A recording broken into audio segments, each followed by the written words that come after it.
Un cordial saludo. Mi nombre es Mauricio Orozco Levi y tengo el placer de presentar una disquisición respecto de qué debemos enfatizar y tener en cuenta desde el punto de vista neumológico para este foro. Permítanme iniciar con las instituciones a las cuales pertenezco desde el punto de vista académico y asistencial, la confluencia de intereses desde el punto de vista académico y de aspectos curriculares que puedan tener interés y destacar que no tengo ningún conflicto relacionado con la industria del tabaco en cualquiera de sus formas y que tenemos inventos patentados, que uno de ellos precisamente es el que voy a presentar al final de esta conferencia. Voy a iniciar mostrando esta animación, ejemplificando lo que puede ser el coronavirus y justifica la pandemia a la que estamos sufriendo actualmente. Este virus se transmite por vía inhalatoria, pero también por vía de contacto, y se confunden habitualmente los dos términos. El virus SARS-CoV-2 no es lo mismo que COVID-19, que es la enfermedad que produce Coronavirus Disease. Creo que es importante en este tipo de foros que lo diferenciemos y lo especifiquemos porque con frecuencia escuchamos que hay confusión entre los dos términos. Pero lo fundamental, y voy a explicar algo que puede ser controversial, precisamente es por qué los tapabocas considero y defiendo que son insuficientes para proteger ante el SARS-CoV-2. Y esto tiene que ver porque la transmisión no solamente se hace por vía inhalatoria cuando hay aerosoles, sino que también se produce por el contacto.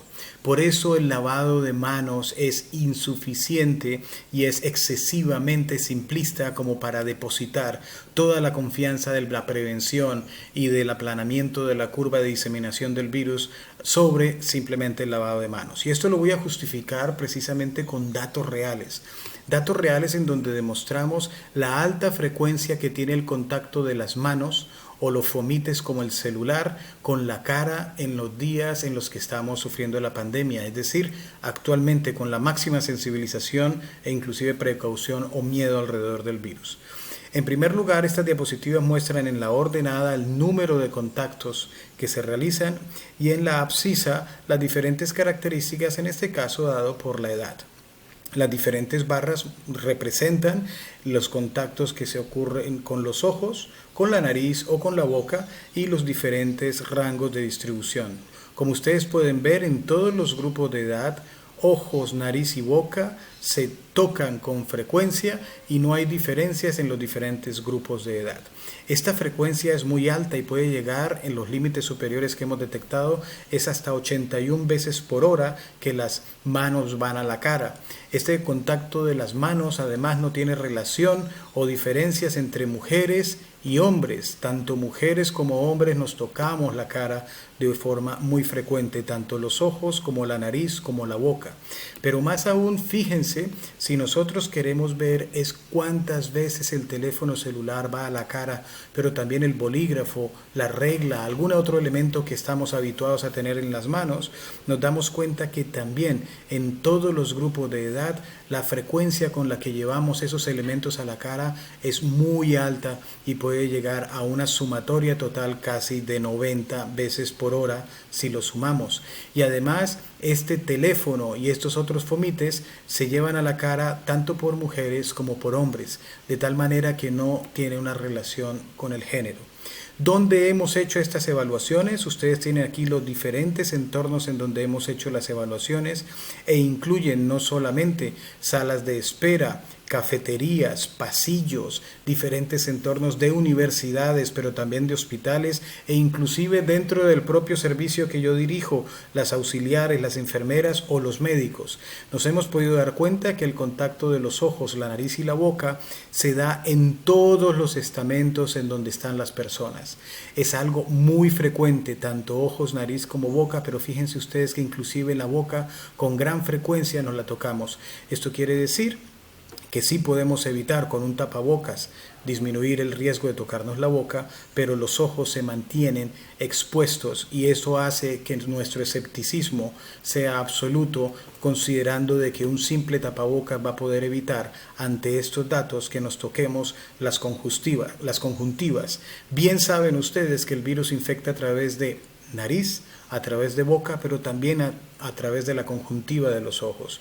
Por ello, independientemente de dónde estemos ubicados, en qué lugar evaluemos, la frecuencia del contacto de las manos nos lleva a defender que el mensaje se lave frecuentemente las manos es un mensaje confuso, porque el concepto de frecuente puede variar dependiendo de con quién estamos hablando. ¿Qué es frecuente para un mecánico o para un conductor de autobús o para un médico o para un vendedor, un tendero? Este cambio conceptual que proponemos es que nos debemos promover el lavado de manos, además de no llevar las manos a la cara, a los ojos, a la nariz, a la boca, tantas veces como sea necesario. Y si no podemos lavarlas con agua y jabón, pues llevar soluciones alcohólicas que podamos esparcir, hacer spray sobre todas las diferentes partes de la mano, pero también quiero resaltar sobre el teléfono, sobre el teclado, sobre el mouse, sobre las mesas o las estanterías y los escritorios. Esto es lo que nos va a permitir precisamente añadir al lavado de manos una estrategia preventiva. Pero bien, para poder corregir los aspectos del lavado de manos, es obvio que necesitemos saber por qué no nos lavamos las manos frecuentemente. Estos son estudios múltiples en donde se observa por qué no hay adherencia del lavado de manos en entornos hospitalarios, y fíjense, hay al menos 20 causas que tienen que ver con la educación y la concepción del lavado de manos. Y cuando digo educación es mantener precisamente la respuesta a una estrategia educativa, pero también cuando se declara y se le pregunta a las personas por qué usted no se lava las manos, hay al menos 15 motivos declarados por el personal de salud, y cuando se miran las barreras de las instituciones, al menos hay 4 barreras institucionales que hay que corregir. Esto quiere decir que para que el lavado de manos tenga un cumplimiento del 100%, hay muchísimas barreras que deben ser resueltas, y esto nada más en el entorno hospitalario. Eso hace que pensemos que la adherencia al lavado de manos en la población general es difícil de obtener. ¿La mejoría de la adherencia al lavado de manos tiene alguna utilidad? Claro que sí. Fíjense ustedes, diferentes estudios ya desde el año 77 se sabe cómo mejora, disminuye el riesgo de las infecciones en los entornos hospitalarios, y nosotros aportamos que no solamente lavar las manos, sino auditarlas. La educación es insuficiente. Hemos creado un invento que le hemos dado el nombre de Monitor, en donde se genera desde el punto de vista de figuras humanas tipo avatar, una serie de mensajes, y se va auditando si el individuo está cumpliendo con todas las etapas del lavado de manos. Esto lo hemos hecho, validado y demostrado que es útil, y ustedes pueden acceder al video en esta dirección de YouTube, en donde nosotros podemos ir considerando diferentes mensajes de acuerdo al cumplimiento que está haciendo el individuo del lavado de las manos. Y esto no es cosmético o no simplemente una filigrana descriptiva, sino que hemos hecho el estudio con el instrumento, el monitor apagado versus encendido, y vemos cómo, al comparar con la situación previa, aumenta la eficacia del lavado de manos de forma significativa. De tal manera que hay diferentes elementos que pueden ser utilizados, en este caso en el hospital, pero también en otros entornos como hospitales o entornos de hostelería.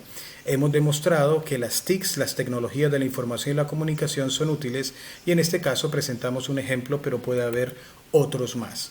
¿Qué podemos concluir? Evidenciamos que en los adultos el riesgo de la contaminación de la cara por las manos y otros elementos como el teléfono móvil es muy frecuente, que no podemos simplemente depositar la confianza de disminuir el riesgo de contagio ante una estrategia que es absolutamente imposible de evitar, que las manos y el teléfono móviles se llevan a la cara desde un número mínimo de 7 hasta 81 veces por hora según en qué individuos, que esto implica que el riesgo de contaminación es muy alto y que no tiene relación con edad ni tampoco con el género, y por ello consideramos que es urgente considerar que el tapabocas no es suficiente, que debemos mejorar las estrategias de prevención, que debemos disminuir el riesgo de llevar las manos a los ojos, a la nariz y a la boca, y por ello proponemos el uso de caretas, no solamente el tapabocas, y las gafas protectoras, porque las gafas protectoras también son un riesgo de contagio de los ojos cuando las tocamos, el uso de dispositivos portátiles, tecnologías de la información y la comunicación e inteligencia artificial, con tal de auditar y mejorar el cumplimiento del lavado de manos. Con esto creo que desde el punto de vista neumológico estamos reforzando el hecho que no solamente es la vía inhalatoria, sino también la vía de contacto. Y por eso suponemos y defendemos que la pandemia está siendo tan difícil de detenerse, inclusive a pesar del uso del tapabocas en población general. Muchísimas gracias, ha sido un placer presentarle a ustedes estos resultados. Gracias.